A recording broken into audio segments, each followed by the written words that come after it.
aw bisimila ka bi bamanankan kunnafoni sɔrɔlenw kɛnɛ kan min bɛna walawalali caman kaw ye Mali kibaruyaw ani diɲɛ fan wɛrɛ kibaruyaw la bakuruba kunnafoni an don kan o de filɛ nin nabaga 300 ani wasabulon ɲɛma 40 ni kɔ olu de ye ɲɔgɔn sɔrɔ sigi kɛnɛ kan diɲɛ selege naani silamɛ jamanaw olu ka wasadenw ka sigiko 12nan kɛnɛ Bamakɔ kɛnɛ nun donna fɛ jumadon de CICB kɔnɔ o de y'an don kan ye bakuruba kunnafoniw na sɔɔni min bɛna walawalali caman kaw ye aw bisimila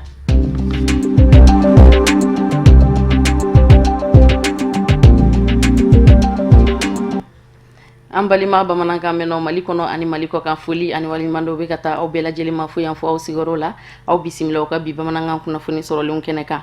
Mali jamana bɛ ka lajɛrɛba dɔ bisimila diɲɛ selege naani silamɛ jamanaw olu ka wasadenw ka lajɛrɛ n'u k'a ma ko IPCI a nun donna an fɛ jumadon de CICB la Bamakɔ kuma ɲɔgɔnyaw bɛna boli fɛn min kan o de ye banbaganciya walew ye olu ka se ka kɛlɛ diɲɛ silamɛ jamana bɛɛ lajɛlen kɔnɔ an ka mɔgɔ minnu tun b'a kɛnɛ kan Sherifila Jabarani so tɔgɔ la Amadu Kamara Seydou Ɲare u ka sɔrɔlenw an ka ɲɛmadaw fɛ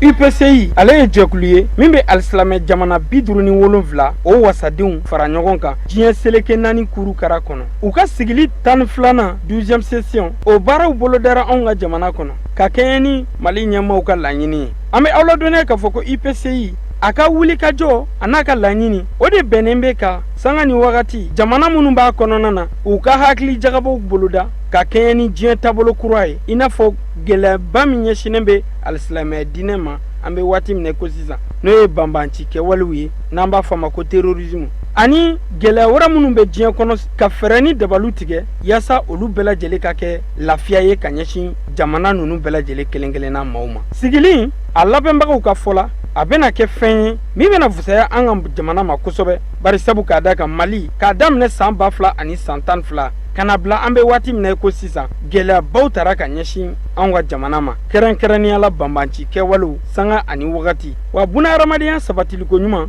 droit de l'homme ani hakɛw dafali o n'a ɲɔgɔnnaw caman ninnu bɛɛ lajɛlen na kɛ babu sen ye sigili in kɔnɔna na n'u da na se olu ma k'olu fɛsɛfɛsɛ hakili sigi kɔnɔna na an ka wasabulon ɲɛma wasaden Isiyaka Sidibe a ka laseliw senfɛ a y'a yira k'a fɔ ko Mali ka fara diɲɛ seleke naani alisilamɛ jamanaw kan u bɛɛ lajɛlen haminako ye min ye bi n'o de ye tɔgɔ jugu min bɛ alisilamɛya diinɛ la k'o ko k'o bɔ a la ka tila ka fɛɛrɛ ani dabaliw tigɛ min bɛna to diɲɛ kurukara kɔnɔna buna adamadenya sabatiko ɲuman hakɛw dafali sɔrɔ ani yiriwa seko ani dɔnko olu bɛɛ lajɛlen ka sabati diɲɛ kɔnɔ ni ka sanga ni buna adamadenw yɛrɛ ka wulikajɔ n'u ka cɛsiri ye wasaden Isiyaka Sidibe a y'a yira k'a fɔ ko Mali sigili 12nan bisimila a kɔni kɛra fɛn ye malidenw kelen kelenna bɛɛ lajɛlen nisɔndiyara fɛn min na bari sabula u bɛɛ lajɛlen ɲin donna nin ko labɛnni senfɛ ni hakilina ɲumanw ani bilasiraliw olu ye k'a yira k'a fɔ ko an ka jamanakuntigi Elhaji Ibrahim Boubacar Keita a n'a ka gouvernement maa bɛɛ lajɛlen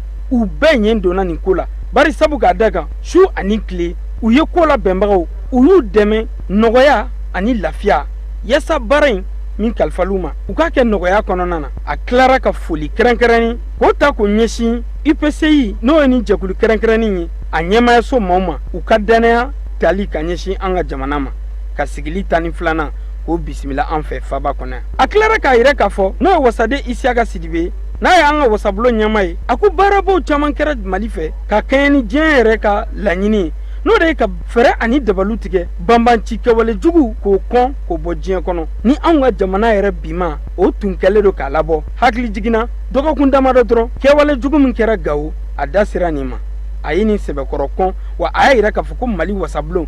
u bɛɛ lajɛlen ye nin kɔn ka fara maliden kelen kelenna bɛɛ lajɛlen ma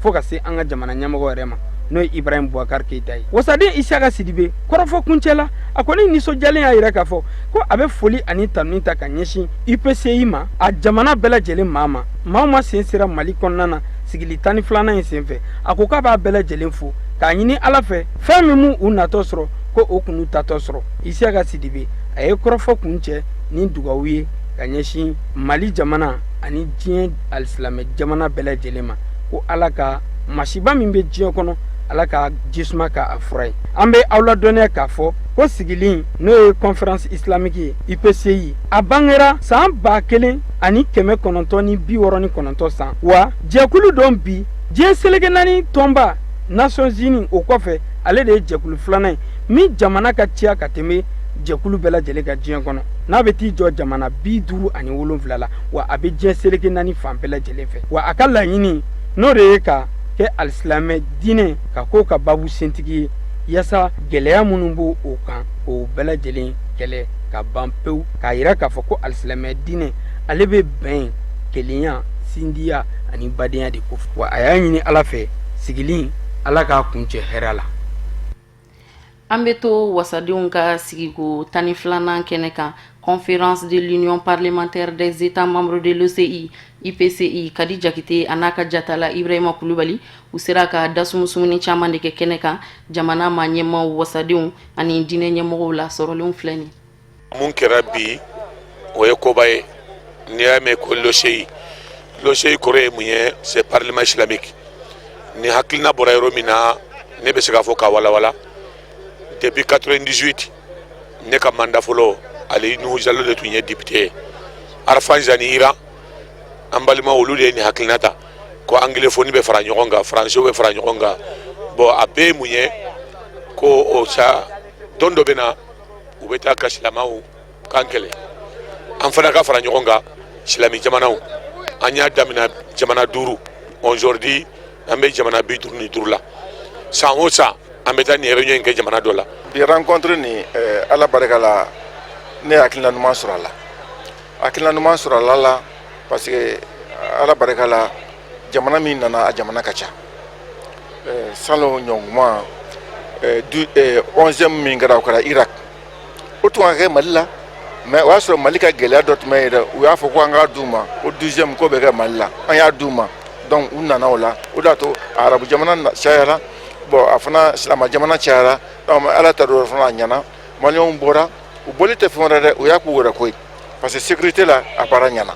mobilisation na a baara ɲana donc députés vraiment an bɛ ala ta nin ɲana nin bɛɛ ye jamanakuntigi gɛrɛsɛgɛ ye Ibrahim Boubacar Keita parce que dɔgɔkun kelen sommet Afrique France kɛla nin kana kɛ ka kuncɛko ɲuman di a ma an bɛ ala ta la vraiment ni ye hakili ɲuman sɔrɔ nin na kosɛbɛ. IPCI ka sigilen a nana an ka jamana kɔnɔ cette fois-ci silamɛ diina tɔnw de don silamɛ diina tɔn minnu don a bɛ tɛmɛ silamɛ jamana caman fɛ salon an tun bɛ Irak ɲinan u y'a décidé an bɛna Mali la silamɛya pour que a ka jɛnsɛn il faut que anw minnu ye denbaw ye anw minnu ye politique mɔgɔw ye an ka se ka message véhiculer an denw ma ka cikan fɔ an denw ye mun b'a to u bɛ jahadi mun kɔnɔ silamɛya jahadi tɛ u b'u yɛrɛ de ka jahadi kɔnɔ u b'u yɛrɛ de ka kɔlɔlɔ kɔnɔ silamɛya tɛ muguta ye silamɛya tɛ bɔnbufili ye silamɛya nana de an ka ɲɔgɔn dɛmɛ. rencontre in kɔni fɛn don anw kɔni ka ye cogo la fɛn ɲuman don parce que anw ka jamana in ye jamanaba ye nin tɔn min nana n'o ye diɲɛ alisilamɛw olu ka député bulonw a bɛɛ lajɛlen ka cidenw ka na fara ɲɔgɔn kan ka na Mali la ka na ayiwa ɲɔgɔn ye kɛ yan nin waati in na min ni Mali bɛ nin gɛlɛya ninnu na o ye fɛn ɲumanba ye o b'a jira k'a fɔ Mali t'a kelen na nka o baara in fana ka kɛ Mali ye o ka kan parce que anw ka jamana in ye nin tɔn in membre fondateur de n'o ye OCI ma fɔlɔ minnu y'a ayiwa a tu tigɛ Mali b'o la o tuma ni Mali bɛ gɛlɛya la olu ka na fara ɲɔgɔn kan ka na Mali la ka na ɲɔgɔn ye kɛ yan k'a jira k'a fɔ Mali t'a kelen na o ye baara ye baara min n'a diyara an ye an bɛ u fo baara in na jamana alisilamɛ bɛɛ lajɛlen tɔgɔ la wasalamu aleykum. K'a fɔ min kɛra nin a b'an bɛɛ de kunna wolo silamɛ jamanaw bɛɛ ka ɲɔgɔn sɔrɔ yan u ka députéw ka ɲɔgɔn sɔrɔ yan o ye koba de ye Mali ma donc k'an ka duwawu kɛ an bɛɛ ye parce que gɛlɛya min bɛ Mali la an bɛɛ bɛ duwawu kɛ pour que gɛlɛya ka bɔ an ni ɲɔgɔn cɛ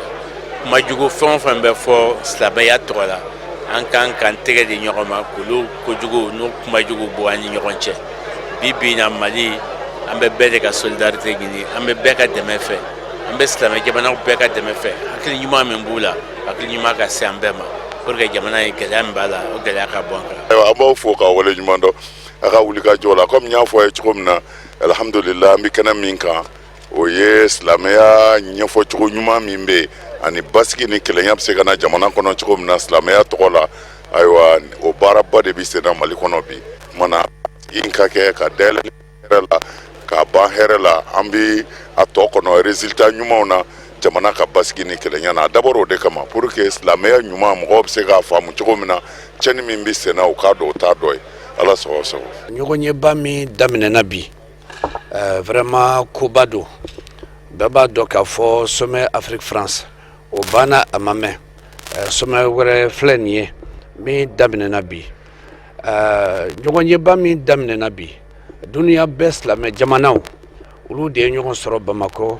u bɛ na sigi ka kuma gɛlɛya min bɛ silamɛ jamanaw kan u bɛ na kuma ka se o ma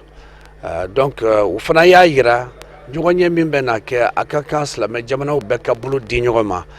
an ka se ka baara kɛ an jugu bɛɛ b'a dɔn k'a fɔ mɔgɔ dɔw bɛ yen u bɛ marifaw ta ka kasara kɛ ka tiɲɛni kɛ u b'a fɔ k'u b'o kɛ silamɛya de tɔgɔ la an bɛɛ b'a dɔn k'a fɔ tiɲɛ tɛ o tɛ silamɛya ye donc o yɔrɔ o bɛ na fɔ ka gɛlɛya ɲɔgɔn ye nin kɔnɔ. lajɛrɛ min filɛ nin an ka jamana kɔnɔ bi bonya don ka se an ka jamana ma danaya don ka se an ka jamana ma taamasiyɛn fana don ani sariya k'a fɔ an ka jamana kɔnɔ silamɛya kɔrɔlen ye yan nɔ silamɛya barika ka bonya ni o bɛɛ fara ɲɔgɔn kan k'o bonya bɛ ta ka d'i ma wajibi don i ma i ka i seko kɛ minnu y'u bɔra u ka jamana la ka na i fɛ yen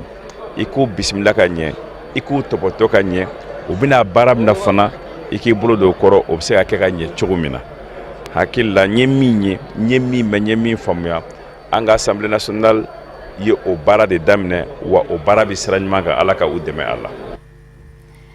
ɲɛbila labɛnw bɛ sen na ka kɔn farafinna tɔnba union africaine ni ale ka lajɛrɛba ɲɛ min kɛnɛ bɛ sɔn ka sigi sen kan janvier kalo la a tile 30 ani a tile 31 Addis Abeba lasigidenw olu ka ɲɛbila baaraw lajɛrew bɛɛ lajɛlen kuncɛlen kɔfɛ minisiri min ni olu ka caw bɛnnen don u ka jamanaw ani jamana wɛrɛ koɲɛw ɲɛnabɔli ma olu fana ye ɲɔgɔn sɔrɔ sigi dɔ kɛnɛ kan u y'a daminɛ arabadon de ɲɛbila baaraw olu ka dara kɔnɔna na Musa Fɔnba bɛ ɲɛfɔli caman kan ɲɔ ko kun kan. Farafinna tɔnba union africaine jabala la ni o ye Ethiopie faba Addis Abeba ye jamana ɲɛmaw ka lajɛ ɲɛbila baaraw olu bɛ sen na farafinna lasigidenw ka lajɛ tɛmɛnen kɔfɛ minisiriw minnu bɛ farafinna jamanaw kɔnɔ ni u ɲɛsin bɛ u ka jamanaw ni jamana wɛrɛ ni ɲɔgɔn cɛ kun ye ɲɛnabɔw ma araba tɛmɛnen olu fana ye u ka baaraw daminɛ baara in senfɛ u n'a lajɛ lasigidenw farafinna jamanaw tɔgɔ la olu ye baaraw kɛ ka jaabi minnu sɔrɔ u baaraw kɔnɔ ni o ye rapportw ye ka jateminɛ kɛ olu la farafinna tɔnba union africaine ka nin ɲɔgɔn kunbɛn in senfɛ min bɛ kɛ janvier kalo tile 30 ani tile 31 a senfɛ commission ɲɛmaw olu ka kan ka sigi farafinna tɔnba union africaine na jateminɛ kɛ hakilina dɔw fana na minnu dara juillet kalo tɛmɛnen san 2016 Rwanda faba la Kigali farafinna tɔnba union africaine ka sigi dɔ senfɛ laɲiniw kɛra ko ka yɛlɛma don farafinna tɔnba union africaine taabolow la o baara fana taara k'o kalifa Rwanda jamana ɲɛma Paul Kagame mɔ yɛlɛmaw minnu kan ka kɛ farafinna tɔnba union africaine kɔnɔ yɛlɛmaw bɛ kɛ siraw minnu fɛ ale ka jateminɛ kɛ olu bɛɛ lajɛlen la Carikaw ka minisiri min ɲɛsin bɛ Cadi ni jamana wɛrɛ ni ɲɔgɔn cɛ kun ye ɲɛnabɔw ma ni farafinna tɔnba union africaine conseil exécutif ɲɛma don ale y'a yɛrɛ a ka dantigɛliw la k'a fɔ san 2017 min daminɛnen filɛ nin ye a kan ka kɛ san ye farafinna tɔnba union africaine bolo ani farafinna bolo san min ni jɛkulu bɛ dɔnsen kura ta farafinna tɔnba union africaine a ye waleɲumandɔnboli kɛ ka ɲɛsin farafinna tɔnba union africaine commission a ɲɛma ni o ye Afrique du Sud kaw ka jamanaden ko Sanzana Dlamini Zuma ye a n'a baara ɲɔgɔn u ye baarabaw minnu kɛ farafinna ye u ka waati kɔnɔ nko Sanzana Dlamini Zuma yɛrɛ ye kuma ta ni ka jira k'a fɔ ale ye baaraw minnu kɛ san damadɔ in kɔnɔ farafinna tɔnba union africaine kɔnɔ a y'a kɛ farafinna bɛɛ lajɛlen de ye wa yɛlɛma caman kɛra farafinna jamanaw kɔnɔ kɛrɛnkɛrɛnnen ɲɛna sɔrɔ siraw yiriwali nasiraw kan hali n'o y'a sɔrɔla hali bi fandanya kɔtigɛbali o bɛ farafinna guw kan baarandanya kɛrɛnkɛrɛnnen ɲɛna denmisɛnninw ka baarandanya olu bɛɛ lajɛlen ye gwɛlɛyaw ye hali bi farafinna maa ɲɛmaw ni farafinna tɔnba kan k'i tɛgɛ di ɲɔgɔn ma ka min dabila an ka jamanaw kɔnɔ a da sera kalanko fɛnɛ mɔ ka taa se kɛnɛyako ma ani sirabaw a da sera nin bɛɛ lajɛlen ma fɔ ka taa se farafina yɛrɛ jamanaw bɛ se ka don ɲɔgɔn na cogo min na ni u k'a ma ko intégration a ko ninnu bɛɛ lajɛlen ye kow de ye ko minnu ni farafina tɔnba union africaine ni farafina ma ɲɛmaw ni farafindenw kan ka jɛ k'u tɛgɛ di ɲɔgɔn ma k'o gwɛlɛya ninnu da ka bɔ farafina gun kan minisiriw minnu ɲɛsin bɛ farafina jamanaw ni jamana wɛrɛ ni ɲɔgɔn cɛ koɲɛ ɲɛnabɔw ma u ka sigi in senfɛ farafina tɔnba union africaine commission ɲɛma ni o ye ko Sansana Dlamini Zuma ye san 2016 janvier kalo ka taa se a décembre kalo ma baaraw minnu kɛra a fɛ a ye jaabiw minnu sɔrɔ o baaraw la a kɛmɛ k'o kɛ gafe ye k'o tɛnko minisiriw la u na jateminɛ kɛ o kan ni ka sɔrɔ ka commission maa 8 k'olu sigi kiiribulon min bɛ farafina tɔnba union africaine tɔgɔ la ni u k'a ma ko cour africaine des droits de l'homme et des peuples o juge filaw olu fɛnɛ bi sigi jɛkulu min sigilen don farafina tɔnba union africaine kɔnɔ yurugu kɛlɛli kadara kɔnɔ u k'a ma ko conseil consultatif sur la corruption o maa 11 fɛnɛ bi sigi u fɛ ani farafina tɔnba union africaine commission maa 1 min ni o ɲɛsinnen don diɲɛ seleke naani hadamadenya hakɛw mɔ ni k'o fɛnɛ sigi kɛnɛ in senfɛ mali minisiri min ɲɛsin bɛ jamanaw ni jamana wɛrɛ ni ɲɔgɔn cɛ koɲɛ ɲɛnabɔw ma Abdoulaye Diop n'ale yɛrɛ bɛ mali yɛrɛ jɛkulu ɲɛmaaya la a ye bonyamasegin kɛ ka ɲɛsin maliden mɔ an balaka don min bɛ wele ko maître Suwata Mayiga farafina tɔnba union africaine a bolofara min ɲɛsin bɛ hadamadenya hakɛw sabatili ma o ɲɛma danga don kɔsada in na jɔnjɔ dɔ dalen kun don farafina gun kan u ko min ma ko prix continental gender award ale de kɛra o jɔnjɔ taba ye mali tɔgɔ la bonyamasegin kɛra Abdoulaye Diop fɛ ka ɲɛsin a mɔ Mali minisiri min ka caw bɛnnen don diinɛ ani batokow ɲɛnabɔli ma a ye sangafo kɛ gouvernement jamakulu bɛɛ lajɛlen tɔgɔ la ka ɲɛsin jɛnɛ alimamiba ka fatuli ma kɛnɛ in kan duwawu don kɛra ka ɲɛsin imamba in ma ni o ye jɛnɛ alimamiba ye ka labanna ka duwawu don kɛ wulikajɔ min ni a taara ka Gawo marabolo sɛgɛrɛ mɔgɔ minnu ni olu bɔnɛna u ni na duwawu don kɛra ka ɲɛsin olu bɛɛ lajɛlen ma ko Ala k'u jiginyɔrɔw nɛmaya duwawu don kɛra Mali jamana fɛnɛ ye walasa bɛn ani kolosuma min ni a sira bɛ ka tagama o bɛ se ka sabati cogoya min na Tata Ture a bɛ ɲɛfɔli caman kan ɲɛ ko kun kan Ministri min n'ale ka ca ɲɛsinnen don diinɛ ko ɲɛnabɔli ma ale ye wulikajɔ boloda ka se jɛnɛ a ye a ka nisɔngoya yira ani dugawu don ka ɲɛsin jɛnɛ misiriba alimami ma Mali jamana gouvernement tɔgɔ la ka aw ladɔnniya k'a fɔ ministri ka nin wulikajɔ in ka taa jɛnɛ a bolodara arabadon ni jamana ɲɛmɔgɔ ka yamaruya ye ministri ka fɔ la n'o ye Thierno Asdialo ye a y'a yira k'a fɔ ale donna jɛnɛ kɔnɔ ni premier ministri ka yamaruya ye jamana ɲɛmɔgɔ tɔgɔ la n'o ye Elhaji Ibrahim Boubacar Keita ye walasa ka na sangafo kɛ Mali jamana gouvernement bɛɛ lajɛlen tɔgɔ la fo ka taa se Mali jamanaden bɛɛ lajɛlen ma k'u ka nisɔngoya yira banbagatɔ somɔgɔw la ani k'u ja gɛlɛya Ala lajarabi min n'o sɔrɔ u ka limaniya n'a ye nin kɛnɛ in ka diinɛ ɲɛmɔgɔ ye jamana ɲɛmɔgɔ ka kuma sɛmɛntiya ka fɔ diinɛ ɲɛmɔgɔw jamana ɲɛmɔgɔ b'u kɔ su ani tile walasa u ka se ka silamɛya darapo kɔrɔta olu minnu ka baara ɲɛsinnen don silamɛya darapo kɔrɔtali ma diinɛ minisiri bɔra ka nin waleya ɲuman min kɛ Mali jamana ɲɛmɔgɔw tɔgɔ la banbagatɔ somɔgɔw y'o bonyamasegin kɛ ka ɲɛsin jamana ɲɛmɔgɔ ma ani Mali jamana gouvernement wa fɛn min y'olu fɛnɛ ka dugawu don ye u b'o kɛ ka ɲɛsin jamana ɲɛmɔgɔ ma walasa ali bi jamana ta fanga Ala k'o di Elhaji Ibrahim Boubacar Keita ma wa u ye dugawu kɛ Mali jamana in bɛn ani kelenya sabatili la ka aw ladɔnniya k'a fɔ diinɛ minisiri a bololankolon ma don jɛnɛ a ye kuranɛ caman di diinɛ mɔgɔw ma wa fɛn min ye banbagatɔ somɔgɔw ye a ye donbolo di ka ɲɛsin olu ma diinɛ minisiri y'a yira a ka kɔrɔfɔw la k'a fɔ kuranɛ kalan ani dugawu don min kɛra a ma kɛ ka ɲɛsin jɛnɛ alimami dɔrɔn ma nka a kɛra ka ɲɛsin Mali jamana banbagatɔ bɛɛ lajɛlen de ma kɛrɛnkɛrɛnnenya la banbanciya waleya min n'o kɛra Gawo n'a kɛra sababu ye ka mɔgɔ caman bɔnɛ u ni na kuranɛ kalan ka fara dugawu kan a kɛra olu bɛɛ lajɛlen tɔgɔ la ani Mali jamana walasa ali bi bɛn ani basigi o bɛ se ka sabati Mali dugukolo kan o de b'an sɛnsɛn ka diɲɛ fan wɛrɛ kibaruyaw lasɔrɔ sani an ka bi bamanankan kunnafoni sɔrɔlenw kun cɛ Usmani Sowore a bɛ bi walawalali k'an ye an ka ɲɛjɔ sɔrɔlenw na Gambi jamana kɔnɔ jamana ɲɛmɔgɔ kura Adama Barrow a donna jamana kɔnɔ alamisadonya in na ka bɛn ni janvier kalo tile 26 ye jamana ɲɛmɔgɔ in kun wajibiyara k'a kɔ don a ka jamanadenw na ka taa Senegal jamana kɔnɔ ɲani jamana ɲɛmɔgɔ kɔrɔ Yaya Jambe o kun bɛ sɔn k'a ka sigiyɔrɔ d'a ma jamana lakanabaw ka fara farafina tilebiyanfan jamanaw ka fara ɲɔgɔn ka jɛkulu CEDEAO o lakanabaw ka olu kɔni kun bɛ tani ka segiw na mun bɛ tali kɛ jamanadenw na ni ko in kun bɛ ɲini kana minnu bɔ u taabolow kan olu kun kɛn bɛ ka labɛnw sabati ka se ka jamana ɲɛmɔgɔ kura in ye u ɲɛ la Adama Barrow ka nin seginni a bɛna kɛ tile kura bɔlen ye Gambi jamana kunna Adama Barrow mun ni a kɛra jamana ɲɛmɔgɔ ye kalataw senfɛ mun sigira sen kan décembre kalo tile fɔlɔ tɛmɛnen a kun bɛnna jamanadenw fɛ jamana kɔnɔ alamusadoya in na ni wasa ye wa jamana pankuru jigiyɔrɔ min bɛ n'o ye aéroport international de Banjul ye a kun bɛnna in fɛnɛ ni lakana tigilamaw ka fɔlifɛn dumanw ye k'a sɔrɔ a yɛrɛ kun labɛnnen don finijɛ la ka bɔ pankuru jigiyɔrɔ la fo kana se a yɛrɛ dagayɔrɔ ma jama de bɔra bɔlɔnw kɔnɔna na a bɛɛ lajɛlen kun nisɔndiyalen don wa u bɛ ka kule ni u ka jamana ɲɛmɔgɔ kura tɔgɔw ye an bɛ aw ladɔnniya k'a fɔ Adama Baro a kɔni ye yɔrɔ min kanu k'o kɛ a yɛrɛ dagayɔrɔ ye fɔlɔ o ye a yɛrɛ ka so ye n'o bɛ jamana faaba kɔnɔ Banjul.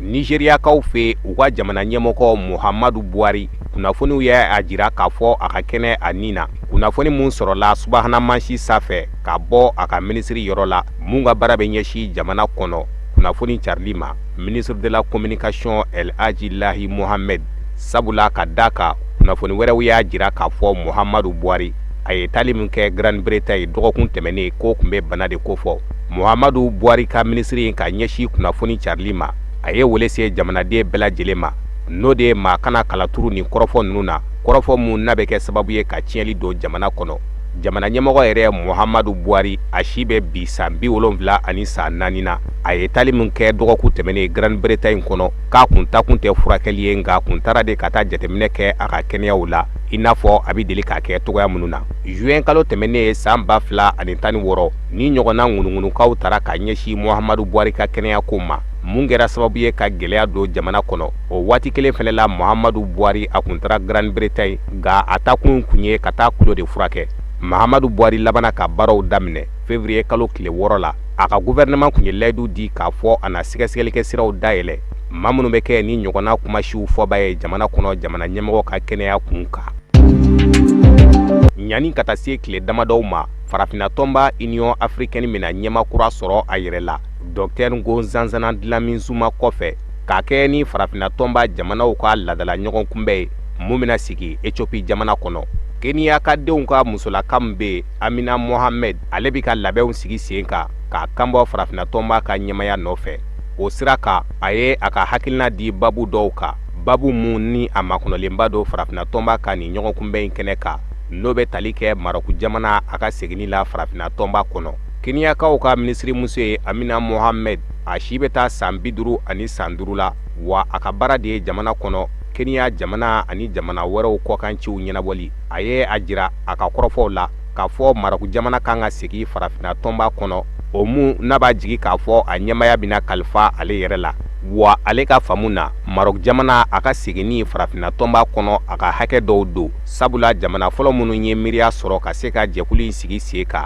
Maroc jamana bɛ o jamana ninnu na ni o don kama u kun b'a wele ko OUA Organisation de l'Unité Africaine ni a laban yɛlɛmana k'a kɛ UA Union Africaine san 2002 waatiw la a ko hali n'a y'a sɔrɔ Maroc jamana ye san caman kɛ a tɛ jɛkulu in na a ka kan ka segin a kɔnɔ ni wagati min ye a diya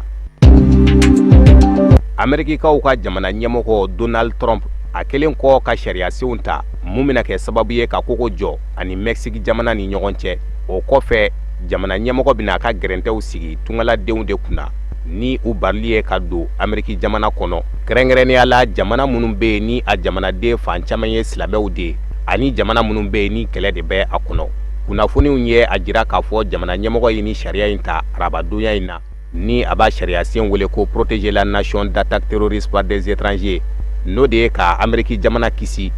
ni tungarake banbaciw ka naliw ye o sira kan jamana 7 de bɛ jamana ɲɛmɔgɔ ka ni sariya bɛ ɲɛsin minnu ma n'o dɔ bɛ tali kɛ Irak, Iran, Libi, Somali, Sudan ka taa se Siri ma ani Yemen a ko Iran ani Sudan tɛmɛnen kɔ a ko ni jamana tɔ fɛn fɛn fɔra o bɛɛ ye banbaciw ka bisimilayi minɛyɔrɔ ye minnu bɛ ka kɛ sababu ye ka basigibaliya don a jamanaw kɔnɔ a ko n'i ye Somali ta o mun ni a ka kalata baaraw bɛ ka bɔ a dɔgɔkɔrɔ a bɛ siɲɛ caman bɔ ale fɛnɛ kelen don banbaci sebabu olu ka dagayɔrɔ minɛyɔrɔ ye an bɛ aw ladɔnniya k'a fɔ Ameriki jamana ɲɛmɔgɔ Donald Trump a ye a ka sariya sen kura in kɔkɔrɔma don ne ni koɲɛ damadɔw de ye a ka fɔla ko diɲɛ kelen don bi yɛrɛsagokɛ yɔrɔ de o de bɛ dan sigi an ka bi bamanankan kunnafoni sɔrɔlenw na nka an t'an ko don ɲɔgɔn na bada n'an ma segin ka foli kurakuraya ka di aw bɛɛ lajɛlen ma fo yan fo aw sigiyɔrɔ la aw ni ce aw ka ɲamadali la aw k'an bɛn ni Ala ma basi wɛrɛ kɛ aw ni anw na